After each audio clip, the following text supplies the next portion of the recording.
Skill development కేసులో TDP పెట్టుకున్న bail పిటిషన్పై విచారణను ఏపీ హైకోర్టు రేపటికి వాయిదా వేసింది. ఈరోజు విచారణ సందర్భంగా సిఐడి తరఫున అదనపు అడ్వకేట్ జనరల్ పొన్నబోలు సుధాకర్ రెడ్డి వాదనలు వినిపించారు. మరోవైపు చంద్రబాబు కంటి ఆపరేషన్, ఆరోగ్య పరిస్థితి వివరాలు ఆయన తరఫు లాయర్లు హైకోర్టుకు సమర్పించారు. చంద్రబాబుకు కంటికి ఆపరేషన్ నిర్వహించామని, ఆయన కోలుకోవడానికి మందులు వాడాలని డాక్టర్ల నివేదికలో తెలిపారు.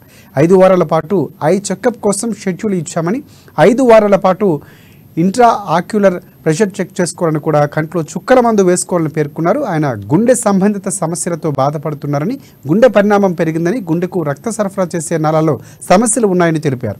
ఆయనకు తగినంత విశ్రాంతి అవసరమని చెప్పారు. ఈ నేపథ్యంలోనే విచారణను హైకోర్టు రేపటికి వాయిదా వేసింది. మిగిలిన వాదనలు రేపు వింటామని తెలిపింది.